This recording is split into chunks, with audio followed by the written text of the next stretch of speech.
네, 여러분 반갑습니다. 오늘도 하우스 리더십 학교 리더십 강의 수업에 함께 해주신 여러분 진심으로 환영합니다. 저희가 지금 리더십 강의 제임스 맥그리거 번스 교수님이 책을 중심으로 변혁적 리더십에 관한 그러한 공부들을 계속 진행을 하고 있습니다.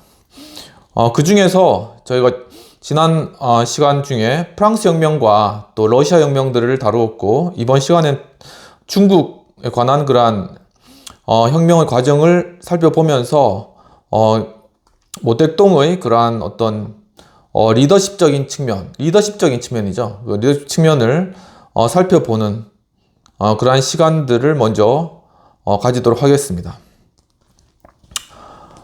모순은 사회주의 또는 공산당에서도 이제 지속될 수 있는데, 이제 이렇게 이야기한 이유는 이 사회주의나 공산주의는 모든 사람에게 국가가 평등하게 다 분배를 한다라는 그런 가정을 하고 있는데, 거기에는 어떤 모순점이나 어떤 충돌이 없이 모든 것이 이제 국가의 통제하에서 잘 이루어진다라고 그렇게 이상적으로 생각하지만, 실제적으로는 그 가운데도 모순이 있을 수 있다라는 그런 이야기가 되겠습니다. 주관과 객관 사이에, 그리고 생산력과 생산 조건 사이에 모순이 존재하는 한, 유물론과 관념론 사이의 모순은 사회주의 또는 공산주의 사회에서도 지속될 것이고, 그것은 다양한 모습으로 스스로를 드러낼 것이다. 모든 사람이 완전할 수는 없다. 선인과 악인은 언제나 있을 것이다. 라고 그렇게 모택동이 이야기를 했다라는 것이죠. 누구나가 상대적인 견지에서만 옳거나 그런 생각을 하는 것은 아니며, 모순론은 단지 대립에만 중점을 두는 것이 아니라 일종의 해결주의적 합 또한 포함하고 있으며, 모택동은 상호 모순되는 구조와 각 측면은 독자적으로 생존할 수밖에 없다. 한 측면에 반대되는 또 다른 측면이 없이는 그 존재성은 상실될 수밖에 없다라고 이야기하였다고 합니다. 상당히 서구의 이 공산주의 사상 막시즘의 동양적인 사상을 좀 이렇게 가미한 섞은 그러한 의미가, 그 냄새가 많이 나는 거죠. 한 측면에 반대되는 또 다른 측면이 없이는 그 존재성은 상실될 수 없다고 하고, 예를 들면은 이 생이 있으면은, 이렇게 생이 사는 게 있으면은 또한 여기에 이제 죽음이라는 것도 있는 것이죠. 그리고 상이 있으면은 또한 여기에는 하가 있는 것이고, 또 여기에 이렇게 행이라는 것이 있으면은 또한 불행이라는 것도 있다라는 것입니다. 그러면서 모택동은 계속해서 상호 연관되고 상호 침투하며 상호 침륜되고 상호 의존적인 일련의 사회적 모순의 존재상들을 열거를 하면서, 예를 들면은 지주가 있으면은 소작인이 있겠죠. 그리고 부르주아가 있으면은 그러면 프롤레타리아가 있을 것입니다. 또 제국주의 국가가 있으면은 식민지가 있고, 이렇게 항상 서로 반대되고 모순되는 측면들이 모든 삶의 영역에 존재한다라는 그러한 사실을 주장하고 있는 것입니다. 그러면서 이 모택동은 적대적 모순을 비적대적 모순과 이제 구별을 하는 것이죠. 가령 노동자들 사이 또는 농민들 사이의 모순과는 구별되는 그런 것인데, 바로 근본적인 갈등과 투쟁을 빚어내는 원천이 바로 하나의 적대적인 모순이다 라고 이렇게 본 것입니다. 그리고 헤겔과 마르크스 사상의 핵심과 연결되어 있다고 여겨지는 이 교리에서 모택동은 중국의 농민적 삶이 직면한 사회 정치적 환경을 교묘하게 재해석하고 또한 수용하였다. 교묘하게 그렇게 했다라는 것이죠. 굉장히 머리가 비상한 그러한 인물이었다는 것입니다. 그러면서 이제 갈등이 점점 이제 증폭되어서 적대성의 극대화 수준에 도달하면, 그러니까 이게 갈등이라는 것이 결국 이렇게 이 극대화가 수준까지 이렇게 이르게 되면은 변증법적 역전이 발생한다. 여기서 이제 정반 합의되는 거죠. 이 변증법. 그러니까 어느 정도의 갈등이 무르익으면 그때는 변증법적으로 이 합의라는 현상이 발생한다는 것입니다. 예를 들면 통치자와 피치자가 서로 자리를 바꾸게 된다는 것이죠. 그러면서 이렇게 보면 어떻게 보면 노뜨동은 막시즘을 통하여서 어떤 인간 삶의 어떤 그러한 어떤 모습들을 발견한 것이 아닌가라는 그런 생각도 같이 들어가는 그런 부분들이 있다라는 것입니다.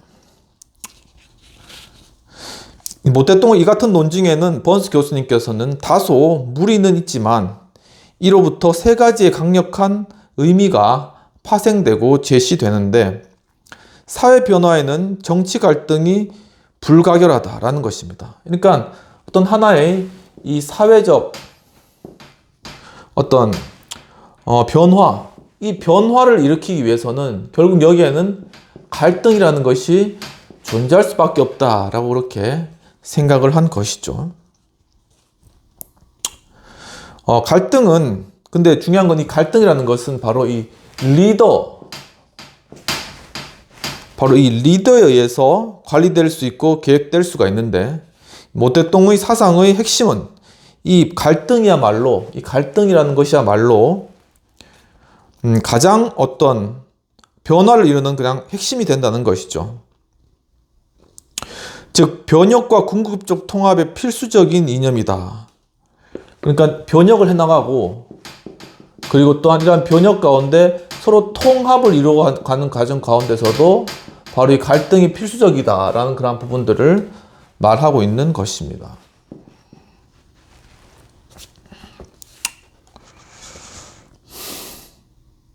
이 같은 사고법의 투교한 점은 바로 단순성이다라고 그렇게 슈만이라는 분이 말하고 있는데, 그것은 마르크스 레닌주의로부터 다만 몇 가지 철학적 전제들만을 차용하고 그 기본 개념들을 영구 지속적인 이원 구조로 발전시켜 버린 것이다. 그러니까 굉장히 마르크시즘을 단순화시키고 아주 보통 사람도 쉽게 이해할 수 있도록 이렇게 이원론적으로 설명을 해버리면은 세상에 두 부류에 있는 사람이 있는데 부자와 가난한 자가 있다. 그런데 서로 갈등하다 보면은 가난한 자가 부자가 될 수도 있다. 이렇게 아주 사람들이 이해하기 쉽게 그렇게 설명했다는 것이죠.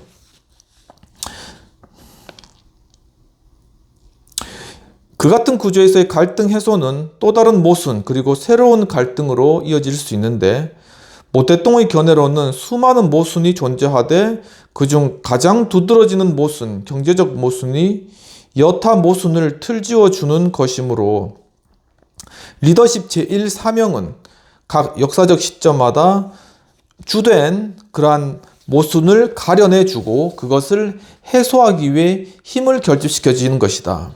그러니까 바로 이 리더십이라는 것이 이 갈등이라는 것을 해소시켜주는 것이, 그것이 리더십의 제 첫 번째 할 일이다 라고 보았다는 것입니다.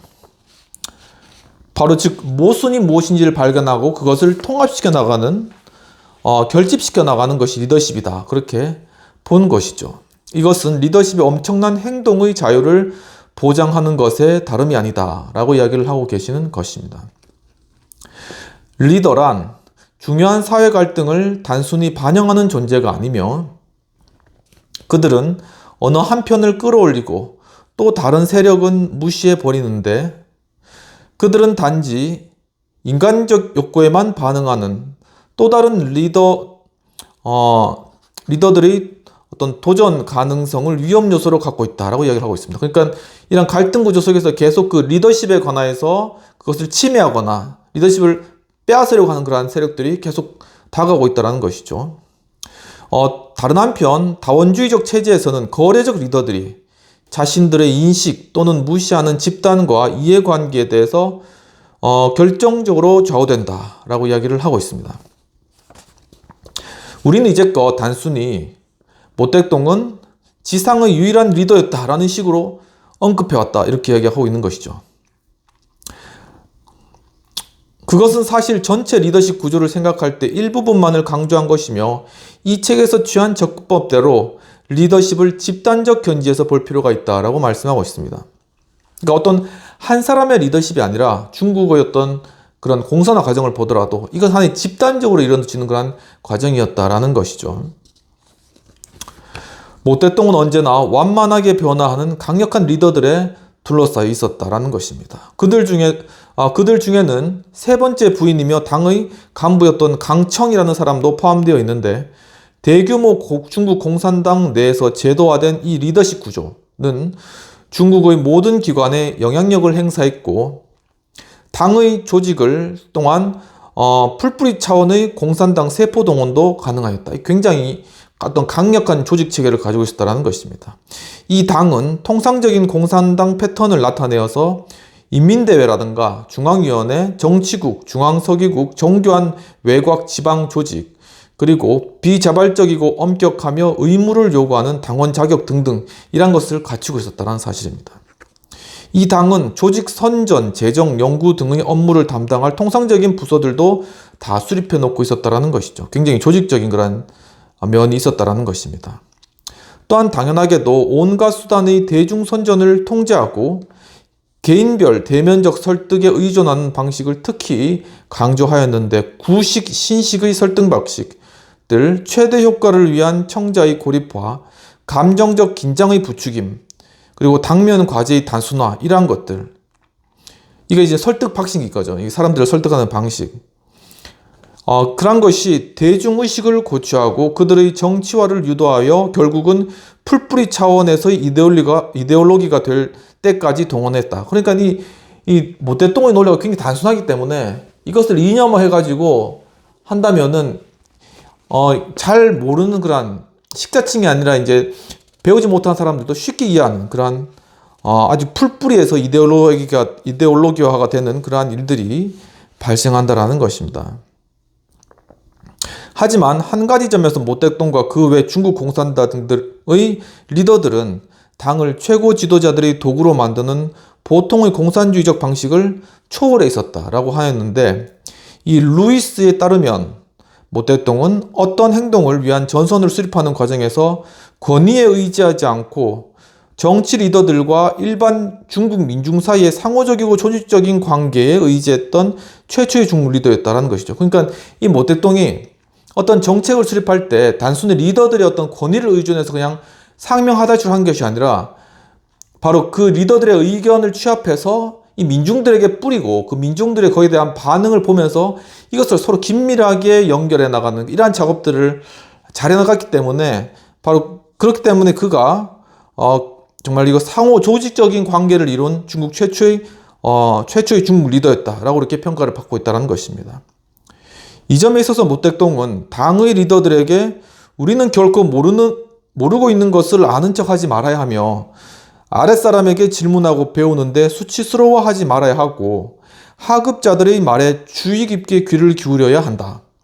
교사가 되기 전에 학생이 될 것이며 명령을 내리기 전에 하급자들로부터 배워야 한다. 굉장히 그러니까 밑에 있는 사람들의 의견을 굉장히 존중해준 어떤 그런 것을 강조했다라는 것이죠. 그러니까 사람들의 어떤 호감을 그때 얻었다라는 것입니다. 이런 것으로부터 당의 간부들은 이 대중으로부터 대중에게로 의 노선을 따르도록 철저한 훈련을 받았고 각종 소원과 불만 사항들을 수집, 분류, 요약된 후 소관부처를 격려해서 정치 리더십 측의 반응을 유도하고 사람들의 그러니까 어떤 의견을 취합해서 이 사람들의 의견들이 있으면 이거를 취합을 해서 그것을 이제 위에 있는 정치 리더십에 이렇게 전달을 해서 이 사람들의 의견을 정치 리더십들이 인식해 나갈 수 있도록 그렇게 만드는 조직적인 시스템을 갖추고 있다라는 것입니다. 그래서 이를 통해 다시 이것이 또 정치 리더십 쪽에서 이것이 잘 어떻게 보면은 교정이 되고 수정이 되겠죠. 그러면은 그렇게 수립된 새로운 정책의 설명이 다시 이제 그 위에서 다시 민중으로 이렇게 내려오는 그러한 시스템을 갖추었다라는 것입니다. 이것이 바로 이 변증법적인 과정이라고 하는데, 바로 이 변증법적인 과정이 이것이 즉 무한 반복되었다라는 것이죠. 그러면서 정말 이게 정책 자체가 정말 이 민중들, 사람들의 이 구미에 딱 맞게 그렇게 바뀌어진다는 것입니다. 물론 우리 자유민주주의 입장에서 마르크시즘에 대해서 배격하고 물론 이제 그것에 대해 사야 되지만, 이 리더십적인 측면에서 보여준 어떤 대통령의 이 조직 관리라든가 이런 정책 수립에 이런 방법들은 상당히 이 리더십 측면에서 봤을 때 굉장히 사람들이 호소력을 줄 수 있다라는 측면인 것이죠. 그리고 우리의 어떤 정치 어떤 시스템이나 이런 걸 볼 때 과연 이와 같이 이렇게 아주 그 민중들과 일치된, 거의 이제 이 정치 리더십과 민중이 하나의 일치된 어떤 그러한 정책을 형성해 나가는 그런 시스템이 있는가라는 것들을 한번 반추해 보게 된다는 것입니다. 그래서 이 리더십 팔로우십 사고작용 과정은 결국 사상 최강의 리더십을 산출했다. 그러니까 중요한 것은 리더십뿐만 아니라 이 리더십과 중요한 건 이 팔로우십, 이 두 개의 관계가 중요하다는 것입니다.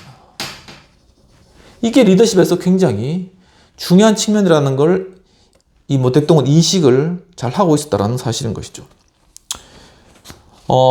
대중의 태도가 정강 정책에 영향을 미치는 한 그 영향력은 심대했는데, 추종자가 리더가 될 수 있고, 그러니까 이 리더가 있고 여기 이제 추종자가 있으면 언제나 추종자는 또 리더가 될 수 있고 리더는 추종자로 될 수 있는 이러한 열린 그러한 체계, 이런 것들이 있었던 것이죠. 따라서 중국 공산당은 일생일대의 목표를 남을 이끄는 데 두는 리더들로 구성된 그 모든 조직 내 부서에서 조직으로 이루어지게 된다라고 이야기를 하고 있습니다. 모든 수준에서 발휘되는 정치 리더십의 한 가지 형태의 삶을 틀지웠고, 공적이고 가시적이고 집단적이며 시간, 정력, 개인의 참여를 한껏 요구하는 방식의 삶을 살도록 그렇게 했으며, 그리고 비판과 자아 비판에 막대한 시간이 투자되고, 또한 투쟁 집회와 교정 캠페인은 서방의 시각에서 집단 목표를 개인의 의지에 의식하는 쇠뇌 작업으로 비춰지기까지 하고, 중국 공산당에서도 결코 심각한 문제가 없었던 것은 한편 아닌데, 갈수록 이제 사람들이 이 중국 공산당에게 노령화되었죠. 노령화되어가는 지도부, 그리고 상층부의 인사 정책, 그리고 이데올로그와 전문가 간의 마찰 등등. 그러나 이 당의 리더십 체계에서 보여준 힘과 지속성은 분명 놀라운 것이었다라고 그렇게 평가를 하고 있는 것입니다. 대중에게 잠재된 리더십 역량을 동원하는 데 효력을 보이지 않았던들, 이 당은 문화대혁명의 무시무시한 무력 앞에 결코 견디지 못했을 것이다 라고 이렇게 하시고, 공산당 리더십이 직면했던 가장 흥미로운 전략상의 문제들 중에 하나는 그들이 자리를 빼앗은 구 엘리트, 특히 상류 지식인층들로 지적 수준이 높은 보통 소구적 교육을 받은 전문가 집단을 어떻게 다루어야 하는가 하는 그러한 것이 중요한 하나의 이슈가 문제였다라는 것입니다. 근본적으로 이들 특권층은 위협적인 세력으로 사실 여겨졌는데, 그들의 여러 특권과 재산의 대부분은 다 몰수되었고, 뒷조사와 재교육을 통해 기세가 꺾이고, 자식들은 하방이라고, 이 하방이라는 건 뭐냐면은 그러니까 아래쪽으로 내려간다는 것이죠. 그러니까 이 식자층들의 자녀들이 너희들도 한번 저 노동자들처럼 생활해봐 해서 다 밑으로 내려가지고 그 사람들과 같이 생활하도 그렇게 한 정책을 펴었다는 것입니다. 하방당의 농민들과 함께 일하게 되었는데, 일부는 자식들을 해외로 도피시켰고, 일부는 마지못해 공산당의 힘 앞에 굴복했고, 많은 사람들은 소수의 안락을 적절히 희생시켜 일찍이 억압받았던 수백만의 사람들에게 복지를 마련할 수 있다고 여겨 이 신문화운동에 동참하였다라고 그렇게 이야기를 하고 있는 것입니다. 근본적으로 반지성적인 이 정권의 편벽성은 여전히 그대로였는데 여기서도 문제가 확실히 규명되지는 않았으며 공산주의자들은 정치기구를 손질하는 데는 천재적인 사람들이었다. 조직 구성에 있어서는 아주 이 천재적인 기질을 발휘했다는 것이죠. 그들은 공산주의 이론과 교리에 일대 기여를 했고 중국의 거대한 이념적, 정치적 그리고 놀랄만한 정도의 사회문화적 변화를 가져왔는데 진정한 변혁적 혁명이라 할 수 있다라고 이렇게 번스 교수님은 판단을 하고 있습니다. 그럼 비평과 토의를 살펴보도록 하겠습니다. 이 필자 즉 번스 교수님은 중국 공산당의 정치 리더십의 모습을 당시 분위기와 배경에 대해 상세하게 설명을 해주고 계신데요. 또한 중국 공산당이 중국을 지배할 수 있었던 이유에 대해 리더십 이론을 가지고 굉장히 탁월하게 통찰력 있게 고찰하였다고 보여집니다. 우리 사회의 정치 리더십의 현상은 어떻게 생각하며 국민들과의 소통을 이루는 그러한 방법은 과연 어떤 방법들이 지금 취해지고 있는가라는 것이죠. 예를 들면 국민신문고라든가 뭐 이런 것도 있고 다양한 그러한 부분들이 채널로는 물론 많이 만들어져 있는 것 같이 보입니다. 하지만은 여전히 위에서 이제 리더십에서 결정 내리고 그냥 국민 따라야 되는 이런 상황들, 그리고 국민들에게는 사실 잘 반영되지 않는, 그러니까 중국의 우리나라의 어떤 정치 리더십들과 이 민중들의 그러한 사이의 간격을 메울 수 있는 그러한 어떤 관계라든가 통로, 이러한 관계들을 이루어갈 수 있는 리더십이 상당히 부족하다라고 좀 진단이 되고요. 과연 그렇다면은 이러한 관계들을 회복하고 정말 소통할 수 있는 그러한 리더십, 바로 그러한 일들을 행할 수 있는 리더십을 어떻게 세울 것인가, 이러한 부분들도 우리가 좀 진지하게 고민을 해야 될 그러한 부분이라고 좀 생각이 많이 되고 있습니다. 그럼 여기까지 좀 하고 이러한 부분들을 함께 생각해 보시면 좋을 것 같고요. 그래서 계속 두 번째 부분 중국의 모택동에 관해서 좀 더 살펴보도록 하겠습니다.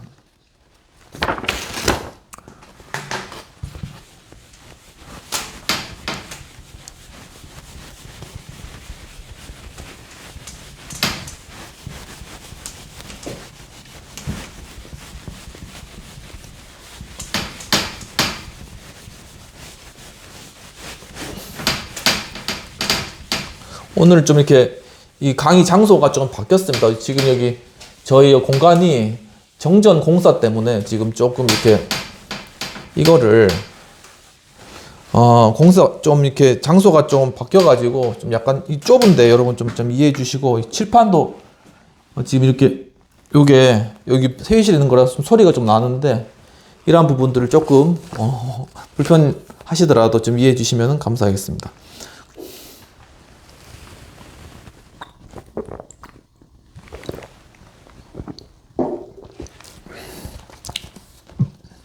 두 번째로 넘어가 보도록 하겠습니다. 중국 공산당들은 어떤 궁극적 목표를 다듬어내고 그것에 일로 매진하기보다는 수단과 임시 목표의 이론에 더 수완을 보였는데, 이 체제가 수립된 후에 지난 하반세기 동안 제도화된 당의 강령들, 프로그램들, 사회 경제 정책들로부터 많은 것을 유추해 볼 수 있다고 합니다. 또한 평등주의적 목표는 뚜렷이 나타나고 있다고 이야기를 하는 것입니다. 그러니까 이 평등이라는 그런 목표는 이 중국 공산당 내에서 계속적으로 진행되고 있다, 이렇게 본 것이죠. 그러나 최고 목표들 사이의 우선순위와 상호관계에 관한 심층적 문제들에 있어서 특히 개인의 자유와 전체주의, 사회의 집단적 선 문제를 이 혁명 리더십은 그리 지적이거나 적극적이지 못했던 것으로 보여진다라고 그렇게 이야기를 하고 있는 것입니다. 즉, 집단적인 전체 선 문제, 이것이 개인의 자유하고 서로 상충되는 그러한 측면들이 사실 공산주의 사회 내에서 존재했다라는 것이죠. 이 혁명 리더십은 그리 지적이거나 적극적이지는 못했던 것으로 보여지며, 그것을 문제 삼는 한 이 혁명 리더십의 궁극적 성공 여부는 판단하기가 불가능해진다. 그 이유는 개인의 자유는 상당히 많이 침해되었다. 그 말을 이렇게 이야기를 하고 계시는 것입니다. 중국의 혁명 리더들은 이론에나 실제로나 시민권을 하나의 전통으로 받아들여 본 적이 없다라고 하는 것이죠. 그러니까 결국 시민권이라는 거, 이것은 이 공산주의 사회에 있어서는 결코 존중되거나 이게 이루어지는 것이 아니라는 것입니다. 이 시민권은, 이 시민권이란 시민권, 개인의 권리, 이 시민권이라는 건 개인의 자유. 넓게 보아 혁명 리더십에 대해서 무엇이라고 말할 수 있을까요? 그것은 열정적이고, 그리고 헌신적이고, 또한 일방적이고, 또한 사정없고, 그리고 자기 확신에 넘치며, 또한 용감하고, 지칠 줄 모르고, 유머가 결여된 되게 잔혹한 것이라고 할 것이다 라고 말씀하고 있습니다. 그것은 보통 엄격한 정치 이데올로기에 기반을 두지만 실제 이론을 적용하는 경우에는 유연성을 보이는 경우가 많다. 그렇죠. 레닌 역시도 그러고 모태똥 역시도 그러고, 실제로 이 마르크시즘이 현실 정치에 반영되었을 때는 상당히 다른 모습으로 나타나게 된다라는 것입니다. 그것은 또한 갈등과 연관되게 마련이며 선과 악의 대립, 그리고 구원의 믿음과도 또한 연관되며, 그것은 예언자를 필요로 하나 지속되기 위해서는 제도적 뒷받침과 집단 리더십이 필요하다. 즉 집단 리더십, 이게 한 명이 된다는 게 아니죠. 이게 이 모태똥이나 레닌을 따랐던 그런 사람들, 자기 목숨 내놓고 따랐던 사람들이 이 존재했다는 것입니다.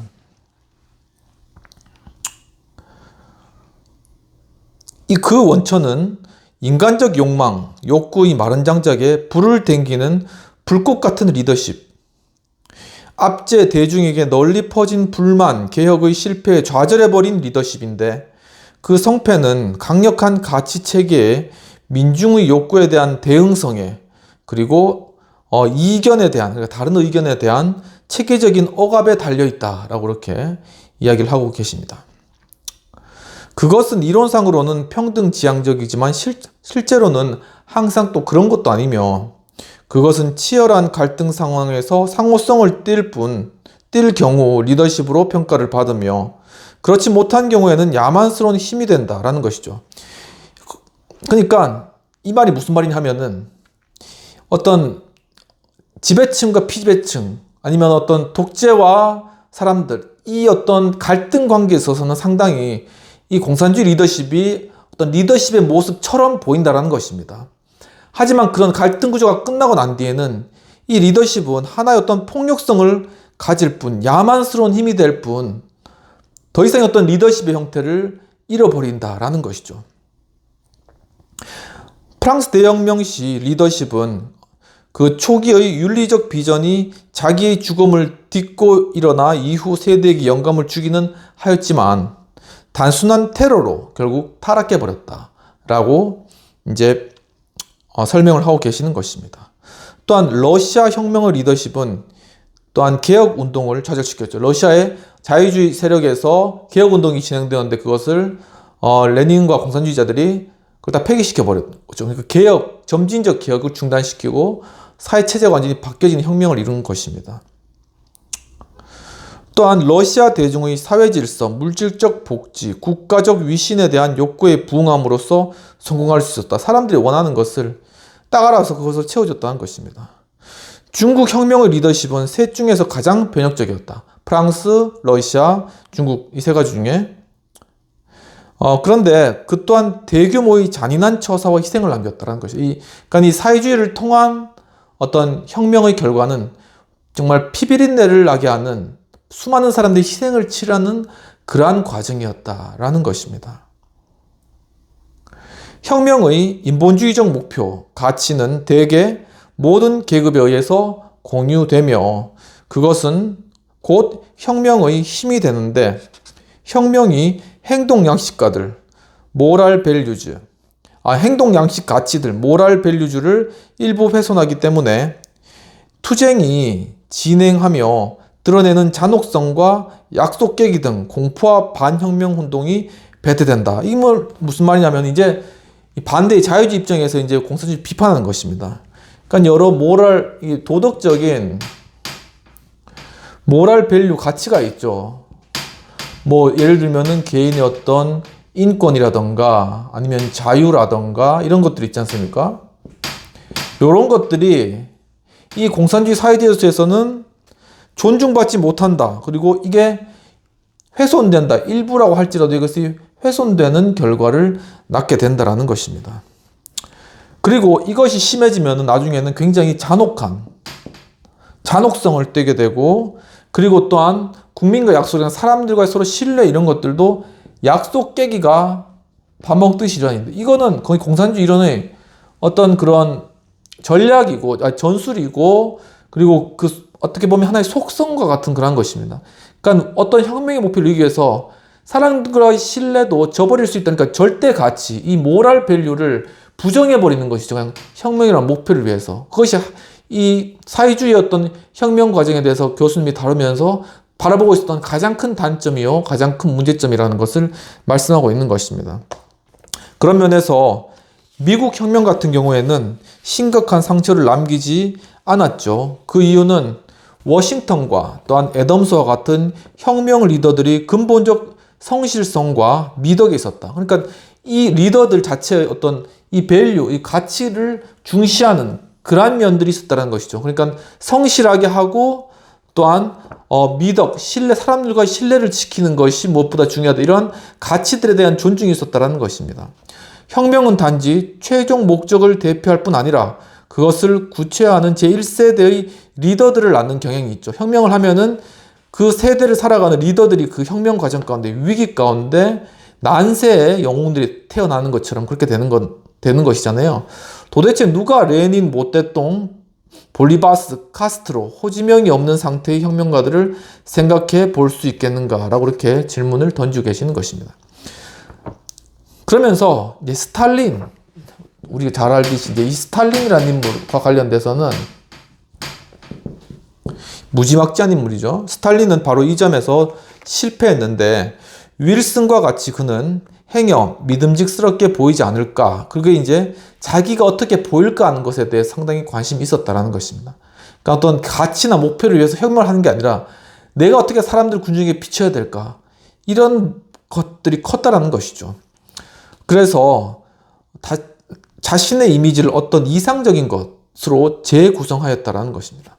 그리고 이 이상적 이미지는 그가 지고한 정치 리더라고, 또 지적 세계에서의 태도라고 아랫사람들이 아첨이 쇄도하게끔 그렇게 만들었다는 것이죠. 그 속에서 이제 백일몽에 잠기게끔 만들었다 라고 하는데, 더욱이 이제 레닌은 그에게 문제 있는 유산을 남겨주었으니 그것은 최종 국면의 혁명 수단을 혁명 목표 위에 두도록 하는 노선이지만, 그러한 유산이 없더라도 이 그루지아인이 유년기에 겪은 참담하고 심리적인 상처가 컸던 경험들을, 그리고 수세기 동안 러시아를 짓누르고 있던 압제를 끝내 극복해내기란 어려웠을 것이다. 그러니까 이 스탈린이라는 인물이 어렸을 적에도 굉장히 끔찍한 그런 일들을 겪으며 이 정서나 생각 자체가 굉장히 좀 정상인과는 다른 그러한 상태에서 자라났다는 것이고, 또 하나는 이 공산주의 혁명을 하면서 레닌이 결국 수단을 목표보다 앞질러서 이 수단을 중요시했던 그러한 것들이, 결국은 이 모순점들이 나중에 러시아에 그대로 적용되었는데, 그것을 통해서 이제 수많은 사람들이 죽임을 당하거나, 결국 인간 자체가 수단화되는 것이죠. 그런 부분들이 있었고, 또 한 가지로는 이 러시아라는 나라 이 자체의 어떤 그런 상황들, 이러한 부분들, 이것이 정말 이 스탈린이 이런 것들을 이 러시아 이런 압력들을 이제 어떤 무력이나 이런 것들로 그냥 누르고 그냥 이렇게 하지 않고 좀 더 이제 바람직한 인권을 존중하고 자유를 존중하는 방식으로 할 수 있는 그러한 능력 자체가 안 됐다는 것입니다. 1941년과 1941년 그리고 1942년 이 사이 스탈린에게 자신이 민중이 살아남기 위해 가장 절박한 것이 무엇인가를 깨닫도록 도왔지만 그는 러시아 민중의 혁신, 창조성, 자유로운 의사 표현에 대한 갈구를 결코 인식하지 못했다. 그러니까 이러한 가치들을 인식도 못했고 추구하지도 못했다라는 것입니다. 일단 그가 권력을 공고히 하고 그 다음에 이제 작업은 자신이 근처에 있었던 사람을 숙청하는 것이죠. 수많은 옛 동지들과 적들을 그의 또 다른 숙적, 아돌프 히틀러와 똑같은 방식으로 마찬가지 방식으로 냉혹하게 학살해버린 그 이후로부터는 그는 더 이상 리더가 아니라 이 스탈린은 하나의 어떤 독재자이다. 이렇게 평가를 하고 있는 것이죠. 그러면 비평 내용과 또한 토의를 함께 살펴보도록 하겠습니다. 필자 번스 교수님은 혁명 리더십에 대하여 프랑스, 러시아, 중국을 비교하면서 그 특징들을 잘 열거하고 계시는데요. 그의 견해에 따르면은 프랑스 혁명은 결국은 테러로 끝이 나 버렸고 러시아 혁명은 스탈린 이후에 단순한 독재자로 그 리더십이 전락해 버렸으며 또한 중국 혁명이 이 셋 중에 비교적 성공적으로 보고 있지만 중국 혁명도 결국 수단이 목적을 대체해버린 그러한 모습을 가지고 있음을 또한 지적하고 있는 것으로 보여집니다. 또한 공통적으로 이 세 가지 혁명의 특징은 많은 인명살상과 또한 피해를 낳았다는 그러한 점이고요.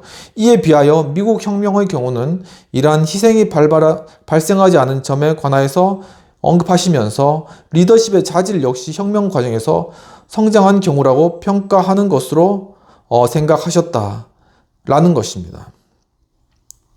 그렇다면 토의해야 될 그러한 내용들을 함께 살펴보도록 하겠습니다. 결국 필자 즉 번스 교수님의 견해에 따르면 인명살상과 또한 희생을 최소화하고 수단이 목적을 추월하지 않는 한에서 리더십의 역량을 함께 성장시킬 수 있는 혁명의 모습이 가장 이상적인 모습으로 보여지는데 우리 정치 사회 현실 속에서 이러한 혁명 리더십과 관련하여 적용할 점이 있다면 무엇일까? 또한 우리 시대의 상황에 맞는지에 관한 그러한 질문입니다. 결국은 이러한 가치들, 자유, 그리고 신뢰, 믿음 이러한 가치들을 끝까지 지키고 그것이 소중하다고 생각하는 그러한 리더들이 있어야 될 거고요. 그리고 또한 이러한 것들을 정말 이런 것들을 지키면서도 사회의 어떤 악과 어떤 모순점들을 해결해 나가고 그것을 변혁하고 개혁해 나갈 뿐만 아니라 또한 사회를 통합시키고 하나로 합쳐지는 어떠한 그러한 측면들을 이룰 수 있는 그러한 리더가 필요하다는 것입니다. 그런데 우리 현실 가운데서는 사실 이렇게 통합하고 융합하는 그러한 정치형식하고는 상당히 거리가 있다고 보여지고요. 그런데 정말 모태똥이 공산주의적 입장에서 세계를 어떻게 판단하였지만 모든 것, 즉 생이 있으면 사가 있고 또한 지배자가 있으면 피지배자가 있고 그리고 행이 있으면 불행이 있고 바로 이런 어떤 이원론적인 어떤 모순적인 그러한 이 세상의 모습인 것이죠. 그러한 부분들을 파악하고 그것을 하나로 합치하는 것이 참된 리더십이다. 갈등을 해결하는 것이 리더십이라는 측면에 있어서는 리더십적 측면에 상당한 통찰이었다라고 보여지는데 이와 같이 우리 사회의 어떤 이런 모순점이나 아니면 서로 이렇게 이원적으로 갈등하는 그러한 요소들에 관하여서 그것을 단순히 피하거나 아니면은 무력으로 누르거나 할 것이 아니라 본래의 사회가 이렇게 갈등적인 그러한 사회 가운데 있고 그리고 중요한 것은 리더십을 통하여 이 갈등을 해결해 나가고 또한 그 갈등을 합으로써 합쳐나가는 통합적인 과정이 필요한데 바로 그것이 정치인들이 하는 그러한 중요한 일이겠죠. 그러니까 국회의원들이 하는 일이 바로 그러한 것입니다. 나라 전체의 그러한 어떤 갈등 상황들을 어떤 자신의 갈등 상황으로 받아들이고 그리고 그것을 갈등하지만 그 가운데서 하나의 합치된 그러한 것으로 이루어내는 것이 정치인들의 그러한 모습이라는 것이죠. 그런 의미에서 참 우리 사회 정치 현실 가운데 이 사회 현실 가운데서는 갈등만 하지 그런 것들을 어떻게 합치해낼 수 있는 그것을 서로 통합해 나갈 수 있는 리더십이 사실 부족하다. 찾아볼 수 없다라는 것이 좀 진단적으로 보이는 것이고요. 바로 그러한 리더십을 통하여서 사회 통합적인 것을 이루는 그러한 과정들이 과연 가능할 것인가 좀 요연해 보이지만 하지만 분명히 그러한 것에 대해서 가능성이 있다라는 그러한 생각이 들고 바로 정말 가치를 지키고 이 대한민국의 그러한 어떤 가치, 그게 무엇이겠습니까? 그 가치를 지키고 바로 정말 사람과 인권과 자유를 소중히 여기면서 이 사회를 통합시켜 나갈 수 있는 그러한 리더가 정말 우리가 필요하면서 또한 그런 리더가 분명히 있다 라는 그런 생각이 들고요. 그리고 또한 그런 리더들을 우리가 길러내고 준비시켜야 된다 라는 그러한 사항들 좀 생각해 보면서 여러분들도 이러한 부분들을 함께 좀 토의하고 생각해 보았으면 좋겠다라는 생각이 들고, 이것으로 중국 혁명과 관련된 모태뚱과 관련된 그런 리더십 부분은 마치고요. 그다음에 세 번째로는 이제 제 9장으로 넘어가서 영웅과 이데올로기라는 그러한 제목으로 공부를 해보도록 하겠습니다.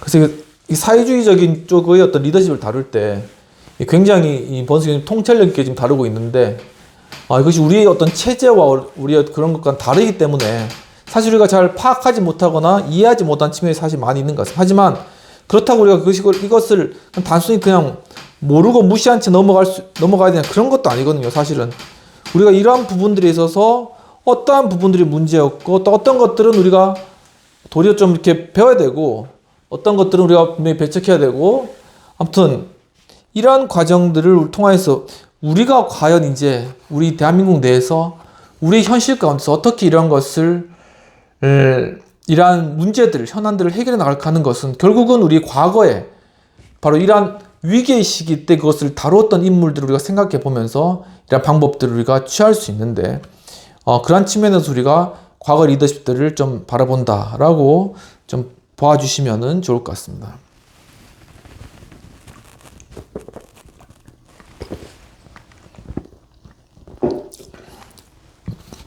그러면은 세 번째로 영웅과 이데올로기. 자, 이게 안 나오네. 영웅과 이데올로기. 영웅적인 리더십, 영웅적인 리더십이잖아요. 그러니까 사람들에게 이렇게 널리 보이고 호감을 사고 이런 사람들이 말 그대로 인기를 얻는 그런 리더십을 이야기하는 것입니다. 그리고 또 한 가지는 이데올로기적인 리더십이 무엇인가라는 그런 부분들이 되겠습니다. 그 시작은 이 프로이드로부터 시작했는데, 프로이드. 번스님 어떻게 이렇게 우리가 잘 모르는 스토리들을 이렇게 발견해서 이렇게 리더십으로 이끌어내는지 참 굉장히 탁월한 그런 능력이 있으신 분 같습니다. 지그문트 프로이드죠. 프로이드는 19세기 말엽에 로마를 여행하는 중에 빈콜리의 외진 곳에 위치한 상피에르토 교회를 가게 됩니다. 그런데 거기서 우연히 미켈란젤로의 모세상을 본 것이죠. 당시에 그런 인상을 잊지 못한 그는 몇 년 후에 다시 그 교회를 찾았고 이번에는 모세상을 3주간이나 관찰하였습니다. 십계명판을 들고 있는 모세의 모습을 시간 가는 줄 모르고 이 프로이드가 스케치를 했다고 하네요. 금송아지상을 숭배하고 있는 사람들을 향한 차갑고 분노에 찬 얼굴과 긴 수염을 늘어뜨린 방향까지 세밀하게 관찰했다라고 합니다. 그러니까 잘 배경을 모르시는 분들을 위해서 이 부분을 설명해 드리면은, 이제 모세가 이스라엘 민족을 이끌고 광야로 나온 것이죠. 그런데 이제 하나님이 이스라엘 민족들이 제일 싫어하는 게 뭐냐면, 하나님이 제일 싫어하는 게 뭐냐면 우상을 숭배하는 것이거든요. 그래서 십계명에 봐도 첫 번째 계명이 나 외에 다른 신 섬기지 말라 이거지 않습니까? 그런데 이제 모세가 시내산이라는 곳에 이스라엘 수백만 명하고 같이 도착을 했어요. 근데 거기서 이제 시내산에 올라서 하나님께서 모세에게 십계명을 주겠다. 하나의 어떤 규례죠. 규례. 아니면 하나의 법이 되겠습니다. 중요한 법. 이 규례와 법을 주겠다. 올라오라. 어떠한 공동체든지 그 공동체가 올바르게 또한 어떤 정치적 행위를 해나가거나 살아가기 위해서 공동체로, 그럼 반드시 규율이나 법이 있어서 통일적으로 움직일 수 있도록 해야 되는 것이죠. 그래서 그것을 주겠다고 얘기를 했습니다. 그래서 모세가 시내산에 올라갔는데 그곳에서 무려 40일 동안을 있으면서 그 하나님으로부터 이 10계명, 10가지 계명, 10 테스타먼트죠. 10가지 계명을 받게 됩니다. 근데 그것을 어떻게 받냐면은 이 돌판에, 돌로 만든 판에 하나님 직접 손가락으로 그 돌판에다가 10계명을 새겨 넣는 것이죠. 뭐 레이저처럼, 불처럼 이렇게 1계명, 2계명, 3계명, 3계명, 5계명, 6, 7, 8, 9, 10. 그리고 그 돌판을 주셨습니다. 그 돌판을 이 모세가 들고 이 시내산을 쭉 내려온 것이죠. 근데 밑에서 사람들이, 수많은 군중들이 어떻게 행동하고 있었냐면은 이 사람들이 모세가 없어지니까는 우리를 이끌 수 있는 신을 달라 이렇게 이야기를 한 것입니다. 그러니까 모세의 형 아론이 제사장이었는데 아론이 사람들의 귀걸이하고 뭐 금고리, 코고리 이런 것들을 다 모아가지고 그걸 녹여가지고 송아지 모양의 금 신상을 만든 것입니다. 하나님께서 가장 싫어하는, 그리고 그 모세판에 적혀있는 첫 번째 계명인 네 외에 다른 신 섬기지 그 계명을 어기는 그런 행위를 이 수많은 수백만의 이스라엘 백성이 하고 있었다는 것이죠. 그래서 그것에 대해서 모세가 분이 나고 막 화가 난 그런 형상에 대해서 그려놓은 그런 형상에 대해서 새겨놓은 것이 바로 여기에 그 석상인데, 그것을 이제 프로이드는 하염없이 바라보다가 그것을 스케치하기 시작하였다는 것이죠. 그런데 금송아지 상을 숭배하고 있는 사람들을 향한 차갑고 분노에 찬 얼굴과 긴 수염을 늘어뜨린 방향까지 세밀하게 프로이드는 관찰을 했으며, 또한 하염없이 그것을 바라보다가 어느 순간에 프로이드는 모세상이 의미하는 바를 모두 깨닫게 되었다라고 이렇게 이야기를 하고 있습니다. 즉 모세가 우상 숭배자들 향해 분노를 터뜨렸다라기보다는 자신의 감정을 초인적인 인내력으로 자제를 하고 있다고 프로이드는 결론지었다는 것이죠. 그러니까 여기서 프로이드는 심리학자잖아요. 근데 이 모세가 가졌던 초인적인 인내력, 이것을 파악한 것입니다. 이러한 측면에서 프로이드는 굉장한 어떤 심리학자라고 볼 수 있겠죠. 프로이드는 자신의 판단이 옳다고 확신할 수는 이제 없었는데, 왜 학자들도 굉장히 그런 거 다 입증해야 되니까는. 그런데 마침내 프로이드는 그의 내용을 책으로 써서 익명으로 또한 출판했다고 합니다. 그리고 전기 작가인 어니스트 존스에 의하면은 프로이드가 자신을 모세와 동일시하였다라고 그렇게 이야기를 하고 있는 것이죠. 그리고 미켈란젤로가 작품에 담아내었던 절제된 감정의 모세 모습을 프로이드는 열심히 모방했다라고 여기 어니스트 존스 이분이 밝히고 있는 것입니다. 우상을 숭배하는 타락한 백성을 향해 모세가 분노를 억누르고 있었던 것처럼 프로이드는 당시 아들러, 이 아들러도 굉장히 유명한 심리학자죠. 아들러. 이러한 심리학자들이 프로이드의 제자였다가 프로이드 이론을 반대하고 막 나섰는데, 그것에 대해서 프로이드가 분이 나가지고 참지를 못하다가 이 당시 아들러와 같은 자신의 이론에 반기를 든 그의 제자들에 대한 분노를 참아내기 위해서 무척 애를 쓰고 있었다는 것이죠. 자기가 심리학자면서도 그것에 대해서 참지 못해가지고 분을 내고 있었다는 게 재밌는 그러한 현상 같습니다. 그리고 프로이드는 후에 익명으로 출판한 책을 사생아에 비유하면서 제대로 된 작품을 만들기 위해 수년이라는 세월을 시간 가는 줄 모르고 소비했다. 시간 가는 줄 모르고 소비했다라고 말했는데, 프로이드는 노후에 모세와 유일신이라는 책을 또 출판하기도 했습니다. 이 책에서 모세가 역사적 대의를 지키기 위해서 당시의 체제와 관습을 추월했다며 그를 위대한 행동가로 프로이드는 평가하고 있는 것이죠. 모세는 이제 뛰어난 카리스마를 가진 리더줄 등 어떤가는 인물이었다라고 얘기하고 있습니다. 여기서 중요한 개념이 이번 책에 처음에 처음 나오는 개념인데 바로 이 카리스마라는 단어입니다. 그게 리더십을 하면 이 카리스마적인 리더십을 굉장히 많이 이야기하잖아요. 근데 이제 번스 교수님도 사실 이 카리스마라는 것이 리더십의 기원입니다.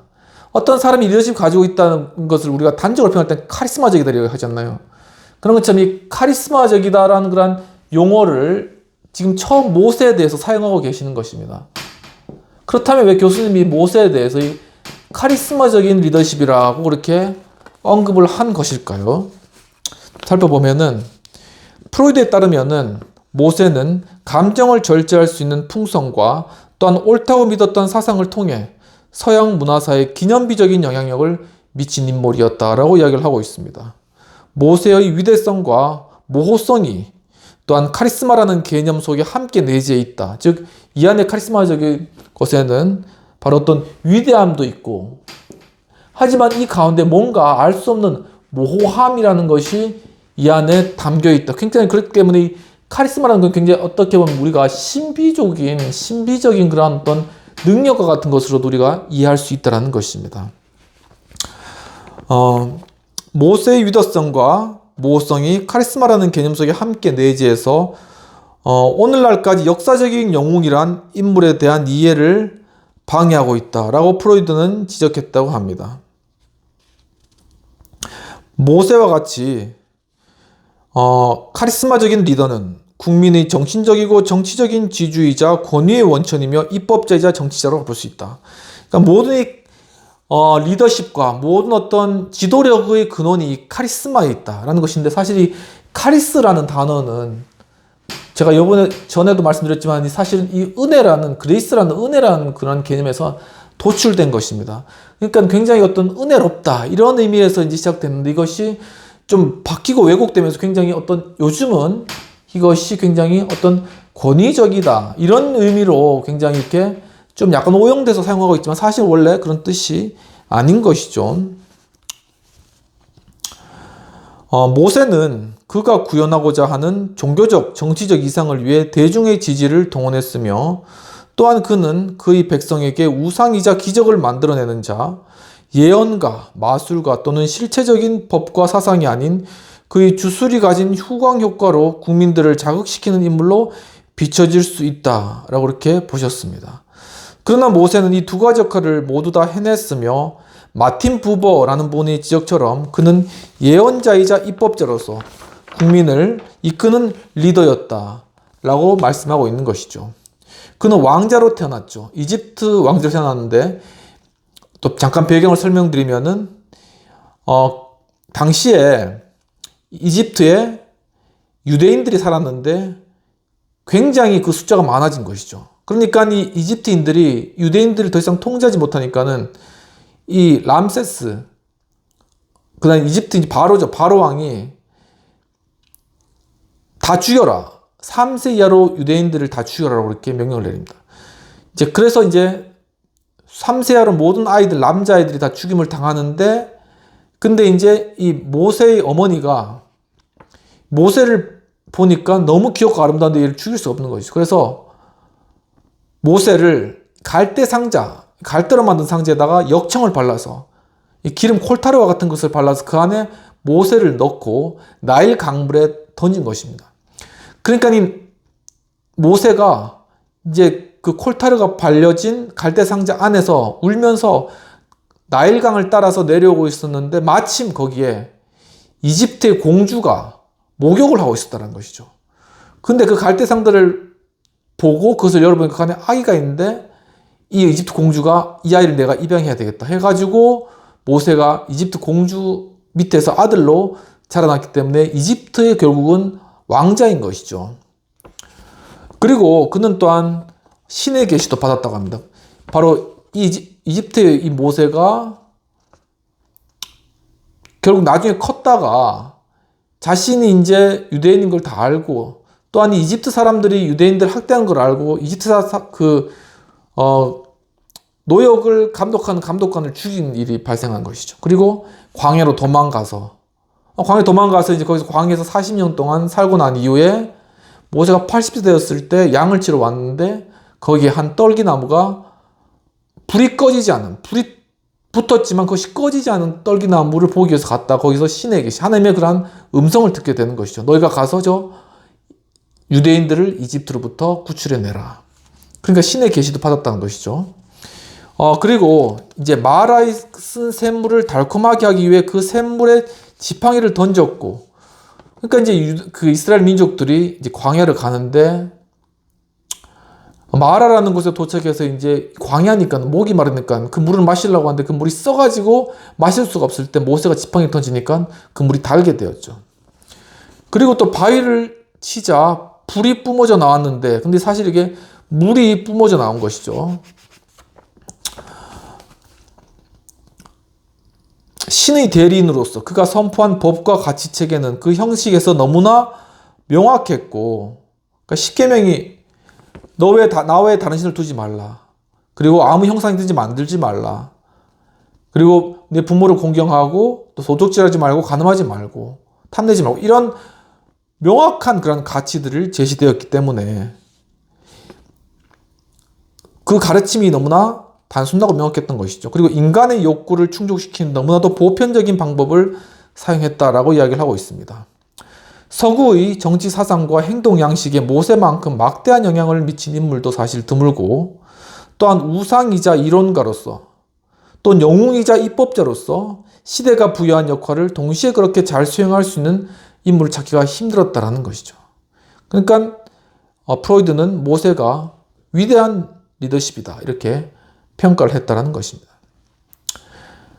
그러면서 번스 교수님 모세하고 또 비교하는 인물을 어떤 인물을 드냐 하면, 모세와는 달리 1420년대 후반에 뮤이즈라는 계곡의 아름다운 목소리와 아름다운 목초지와 신비스러운 참나무 숲에서 입법자 아닌 영웅으로서의 놀랄 만한 카리스마를 지닌 인물이 태어났는데, 그가 누구냐면 바로 이 잔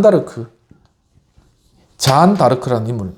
여러분 많이 다 들어보셨죠? 잔 다르크. 영화로도 많이 나왔는데, 이 프랑스의 여성이면서 군인이고 리더십이죠. 이 잔 다르크는 가난한 농가에서 태어났고 평화로운 농촌 생활을 방해하는 적군과 맞서 싸울 것을 주장했을 뿐 아니라 앞장서서 전쟁터에 나갔던 그런 여성입니다.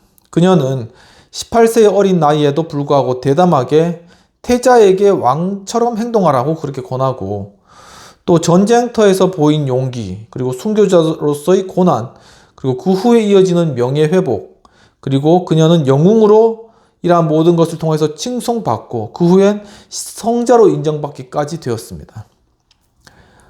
시대적 영웅이란 결국 만들어지며 역사적 산물로도 이제 간주될 수가 있는데, 잔 다르크가 들었다는 천사의 목소리는 그녀를 주저하게 만드는 저항 요인이나 반대 세력을 단기간에 극복할 수 있는 확신과 자신감을 주었다라는 것이죠.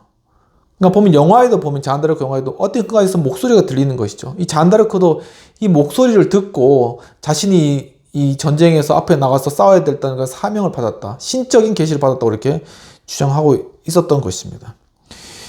그녀의 명성은 갈등을 통해서 더 커갔는데, 영국군과 프랑스 동맹군은 그녀를 위안부나 창부로 취급했고 심지어 마녀라고도 부르며 저주했고, 또한 교회는 그녀가 말한 천사의 목소리를 믿으려고도 하지 않았고, 역사가들은 아직까지 잔 다르크라는 전설적인 영웅이 어느 정도까지 존재했는지도 논란을 벌이고 있는 그러한 상황이라고 합니다. 하지만 그녀가 경험했다는 목소리와 계시는 일반적인 환영의 패턴과 일치한다고 볼 수 있고, 살아있는 동안 잔 다르크를 지탱해준 힘, 그리고 화형당한 후에 전설 속에서 그녀를 지탱해준 힘은 바로 전쟁터에서 그녀 주변에 모여들었던 추종자들이라고 볼 수 있다. 그러니까 이 잔 다르크가 이렇게 신적 계시를 받고 전쟁에 나가니까 수많은 사람들이 잔 다르크를 따라서 나갔던 것이죠. 이러한 어떤 리더십적인 모습을 보여줬다는 것입니다. 리더십은 이 사람들이 주저주저하고 있을 때 그 힘과 동력을 모아서 끌어서 바로 앞에 있는 목표를 향해서 돌진하게 하는 그러한 리더십이 진정한 리더십인 것이죠. 그런 측면에서 이 잔 다르크는 굉장한 리더십이었다는 것입니다. 그녀의 소규모 추종자들이 깃발을 휘날리며 거리를 행진했을 때가 영웅 출현의 서막이라고 볼 수 있다라고 하시며, 평범한 프랑스 농민에게 당시는 하나의 어떤 계시의 시대였다고 하고, 또한 동정녀 마리아를 숭배했던 평민에게 잔 다르크는 대중의 우상으로 변화하기 시작했고, 또한 궁정과 교회가 두려워하는 그런 대상으로 잔 다르크가 커나갔다라는 것이죠. 어떤 농가의 소녀도 잔 다르크와 같은 대담함과 확신을 갖지 못했고, 또한 잔다르크는 영웅이 될 기회와 행운을 가졌다고 볼 수 있는데, 초기 이단 교인의 운명이 그랬던 것처럼 십자가에 못 박힌 채로 화형을 당하는 박해를 통해, 그리고 그녀의 부활에 대한 국민적 희망을 통해 잔다르크의 이름이 일반인의 의식 속에 그리고 역사 속에 남게 되었다는 것이죠. 그러니까 그 당시에 이 잔다르크가 리더십이 있고, 또한 이 영국과의 어떤 싸움에서 앞에 나가 싸우니까 사람들이 그걸 추앙하고, 결국 이제 그녀가 하지만 또한 어떻게 누명을 쓴 것이 일종의, 그래서 이제 화형당하게 됐을 때 사람들은 그가 정말 예수님 부활한 것처럼 부활할 것이다 그렇게 생각하기까지도 했는 것이죠. 이러한 어떤 강한 어떤 대중들의 어떤 열망과 리더십에 대한 어떤 추종, 이러한 것들이 열망이 모여가지고 지금까지 이어지면서 이 잔다르크를 추앙하고, 또한 어떤 그로부터 어떤 리더십적인 그런 어떤 지도를 받으려고 하는, 이러한 잔다르크가 죽어서도 그 리더십이 계속 이어진다는 것이죠. 굉장히 놀랍다. 이 리더십의 어떤 영향이 굉장히 놀랍다는 것을 볼 수 있겠습니다. 그러나 의문이 남아 있는데, 이 잔다르크의 어떤 영웅적 리더십이 지속적으로 어떤 영향력을 가졌는가 하는 그러한 것입니다. 그녀가 죽은 후에 공공 영역에서는 그녀의 이름은 일단 사라졌습니다. 그러니까 잔다르크가 무슨 뭐 장관이 한 것도 아니고, 아니 뭐 책을 남긴 것도 아니니까 그냥 사라졌는데, 국민적 요구보다는 그 당시 정치적 상황에 의해서 잔다르크 사후에 재심과 복권이 이제 이루어졌고, 또한 그 명성도 회복할 수 있었고, 그리고 프랑스에서 영국군을 몰아내려 했던 그녀의 희망은 단지 부분적으로만 이루어졌지만, 그러나 평민의 자식으로 잔다르크는 인민들의 감정을 고취시켰고, 우리가 현재 알 수 있는 프랑스적인 것들이 잔다르크로부터 형성되었다고 봐도 무리가 없다는 것이죠. 그러니까 지금 프랑스의 어떤 문화라든가, 또한 프랑스 이번에 올림픽 때 보셨지만 뭐 여러 그러니까 어떤 여성들이 굉장히 이렇게 돋보이고 또한 강조되는 그런 측면이 있잖아요. 그러니까 바로 그러한 흐름 자체가 이 프랑스 국민들의 또 잔다르크에 대한 어떤 열망, 잔다르크 영향이 지금까지도 미친다는 것입니다. 그 문화와 정신과 이런 것들 가운데 흐르고 있다는 것이죠. 그러니까 그 영향이 얼마나 막대했던가라는 것을 알 수 있겠습니다. 프랑스 애국주의 기수로서 그녀는 중요한 시간마다 프랑스를 재생시킬 수 있다는 인상적인 이미지를 남겼으며, 프랑스인들은 지금도 잔다르크를 눈부시게 생각하고 있는 것이죠. 프랑스는 그녀를 영원히 기억할 것이며, 왜냐하면 자유를 갈구하는 화신으로 잔다르크는 프랑스의 시대적 욕구와 염원의 표현이기 때문이라 라고 라이트 보드라는 분이 그렇게 얘기를 했습니다. 그러니까 힘들 때, 어려울 때, 그리고 국가가 위기에 처했을 때, 분열될 때 다 같이 이제 잔다르크를 생각하는 거예요. 그녀의 리더십과 그녀가 쌓았던 희생과 어떤, 결국 십자가에 화형당했지만 희생을 한 거잖아요. 그러니까 그것을 바라보면서 사람들이 다시금 마음을 모으고 이 프랑스라는 나라를 살려야 되겠다, 이런 애국심이 살아나는, 이러한 놀라운 그런 리더십을 잔다르크가 보였다라는 것이죠. 그 명맥이 지금까지도 프랑스에 흘러내려오고 있다라는 것이, 이 프랑스라는 나라가 정말 물론 올림픽도 치렀지만은 이렇게 성장하고 또한 선진국으로서 지금까지 버티고, 또한 정말 선진국 중 하나로서 이렇게 세계 가운데 우뚝 설 수 있는 그런 중요한 이유가 된다라는 것입니다. 잔다르크는 정치적인 정책이나 제도의 형성 또는 기본적인 법의 형태로서 프랑스에게 아무런 유산도 남기지는 못했죠. 하지만 그녀 생의 마지막 순간처럼 잔다르크는 지금도 프랑스를 억누른 반대 세력과 맞서 싸운 역사의 영웅으로 기억된다고 하죠. 그러니까 뭔가 국가가 어려움에 처했을 때, 예를 들면 나치의 어떤 공격을 받았을 때, 침략당했을 때라든가 이런 경제적인 위험에 빠졌을 때, 이러한 어려운 순간에 있어서 다시금 프랑스 내면에 있는 잔다르크가 살아난다는 것입니다. 그러니까 리더십의 영향이 얼마나 큰가라는 것을 번스 교수님이 잘 그걸 보고 우리에게 가르쳐주고 계신 것이죠. 비평을 살펴보도록 하겠습니다. 이 필자 번스 교수님은 프로이드가 모세에 대하여 바라보는 시각을 통하여서 모세의 리더십에 대해서 분석한 탁월함을 보여주고 있는데, 모세가 우상 숭배하는 이스라엘 대중들에 대해 분노하였지만 그 분노를 초월적으로 인내하고 있음을 이 프로이드가 발견한 것이죠. 그리고 모세와 같은 마음과 생각을 가지고자 노력했다고 그렇게 언급하였고, 또한 그렇게 하면서 리더십의 중요한 자질 중 하나로 인내라는 요소를 심리학적 측면에서 다루고 있다고 보는 것입니다. 결국은 이제 모세를 통해서 이 카리스마적인 리더십을 설명을 하시는데, 교수님의 전체적 취지를 바라봤을 때는 이 카리스마적인 리더십의 가장 핵심은 자신의 감정을 잘 조절하고 통제하고 인내하면서 목표를 향해서 나아갈 수 있는 그런 리더십이라는 거예요. 그러니까 결코 그냥 사람들에게 영향력을 크게 미치는 그런 리더가 아니라 굉장히 어렵고 정말 화나고 분노가 오르는 그런 상황 가운데서 그것을 잘 절제하고 인내하면서 결국은 목표한, 이 공동체가 목표한 방향으로 사람들을 이끄는 그런 인내를 가진 그러한 리더십이 바로 이 카리스마적 리더십이다라고 리더십의 정의를 새롭게 모세를 통해서 우리에게 보여주고 계시는 것입니다. 그리고 한편 잔다르크라는 프랑스 여성의 대명사가 된 인물을 언급하면서도 그녀가 비록 역사적으로 남겨놓은 유물이나 유작들은 없다고 할지라도 그녀의 리더십이 역사적으로 남아있어 프랑스의 정체성을 찾는 데 있어서 중요한 역할을 하고 있음을 이제 지적하시면서 그녀의 영웅적 리더십에 대해서 다루고 계시는 것이죠. 그러니까 굉장히 중요한 프랑스 인물 잔다르크를 통하여서 이 프랑스 안에 흐르고 있는 리더십의 그런 모습이 무엇인가를 간파해내신 것입니다. 이처럼 모세의 카리스마적 리더십과 잔다르크의 영웅적 리더십을 통하여서 리더십의 어떤 카리스마적 요소, 영웅적인 모습을 잘 보여주고 계신다. 이렇게 좀 판단이 되고요. 그러면 토의할 부분들을 나눠보도록 하겠습니다. 필자가 즉 버언스 교수님이 리더십 강의를 통하여서 통하여 본장의 변혁적 리더십에서 처음으로 언급한 이 카리스마적인 리더십은 과거에 변혁적 리더십의 중요한 요소로 제시되었죠. 그러니까 변혁적 리더십에서 예전에 과거에는 이 중요한 요소 중에 하나가 이 카리스마적 리더십이었고, 사실 이 카리스마적 리더십에서 바로 이 변혁적 리더십이 나왔다고 볼 수 있습니다. 하지만 이 카리스마적 리더십이 워낙 권위주의적인 그런 리더십으로 잘못 인식되기 때문에 이것을 하나 이상화된 영향력, idealized influence, 이렇게 그것을 바꾸어서 이제 하나의 어떤 지표로 사용하고 있는데요. 사실은 결국은 변혁 그리고 어떤 혁명 이런 것들, 사회 어떤 근본적인 중대한 변화 이런 것들을 이루기 위해서 필수적인 것이 바로 이러한 카리스마적인 리더십이다라는 것이죠. 그러니까 이러한 카리스마 리더십에 대한 무조건 부정적으로만 생각할 것이 아니라 이 변화의 시기, 그리고 어떤 정말 개혁이 필요한 그러한 시기에는 이 카리스마적 리더가 필요하다라는 그런 필요성도 제시를 하고 있는 것입니다. 그래서 우리 사회 현실 속에서 이 카리스마적 리더십이 긍정적으로 적용할 수 있는 여지는 없는가라는 그런 토의적 질문을 해보고요.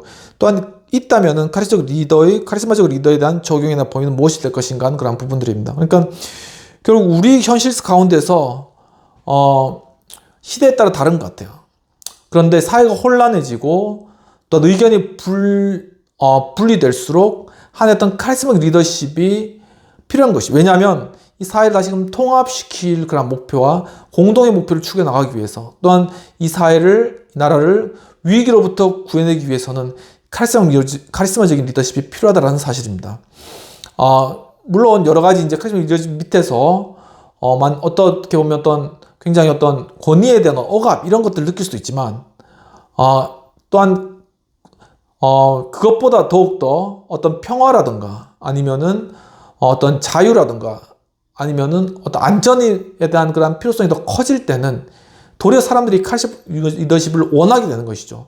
그러니까 지금 이 시대가 어떤 시대인가, 과연 카리스마적 리더십을 원하는 시대인가 아니면 카리스마적 리더십을 부인하는 시대인가 라는 것을 잘 분별하고 정말 카리스마 리더십이 긍정적으로 작용할 여지가 있다면은 과연 어떤 영역인가라는 거 한번 생각해 보면 좋을 것 같습니다. 특히나 여러 정말 외교적인 그런 측면에서도 상당히 이러한 리더십이 필요할 것 같고요. 그리고 또한 또 지금 많이 좀 분열되고 국론이, 그리고 또 갈등 상황이 좀 커지는 그런 상황에서는 누군가가 이 카리스마 리더십으로 이런 것들을 좀 잘 정리해 나가고, 그러면서 사회 합일점을 찾아갈 수 있는 그런 필요성이 크다라고 그렇게 보여집니다. 그래서 저도 이제 리더십에 대해서 공부를 하면서 이 변혁적 리더십의 어떤 약간의 어떤 부작용이라던가 이런 부분들이 있습니다. 그러니까 결국 이것이 성과 압력이나 이런 것들로 합쳐졌을 경우에는 사람들에게 위법한 행위를 하게 하는 그런 결과를 불러일으키는 이런 단점도 있다는 것이죠. 그렇다면 변혁적 리더십을 보완할 수 있는 그런 리더십이 무엇인가? 라는 걸 생각했을 때 하나의 어떤 통합적인 리더, 정말 사회의 어떤 분열, 그리고 하나의 조직의 분열이라던가 아니면은 어떤 그러한 하나로 합치되지 못한 그런 것들을 하나 합치고 통합해 나가면서 공동체를 이끌 수 있는 어떤 그러한 리더십, 그런 것이 하나의 통합적인 인테그레이티드한 그런 리더십이 아닌가라고 이렇게 생각하면서 거기에 대해서 중요한 하나의 요소로 좀 생각했던 부분이 바로 이 순수한 카리스마입니다. 그러니까 우리 일반적으로 말하는 어떤 권위적인 그런 카리스마가 아니라 순수한 의미에서 정말 이 카리스마적인 그런 영향력이 있어야지 이 사회가 통합되어질 수 있다는 것입니다. 그러니까 변혁적 리더십에서는 이 카리스마적인 요소를 어떻게 보면 약간 이제 변화시켰죠. 변형시켰죠. 그래서 이상화된 영향을 했지만 결국 이 카리스마적인 요소의 카리스마 리더십이 리더십의 핵심이고 결국은 이 사회 통합과 또한 하나의 어떤 하나의 국가로서 정말 성장해 나가기 위해서는 카리스마 리더십이 필요하다.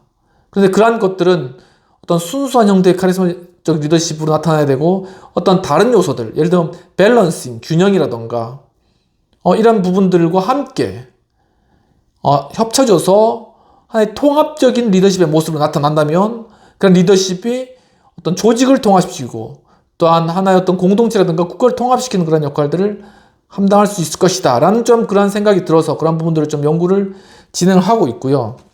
전 이런 부분들을 좀 살펴보면서 함께 정말 이러한 좀 이제는 좀 이 카리스마적인 리더에 대한 이미지도 한번 우리가 바꿔서 생각해보고 그리고 좀 더 긍정적인 그런 이미지로 생각해보면 좋겠다라는 그런 생각을 하게 됩니다.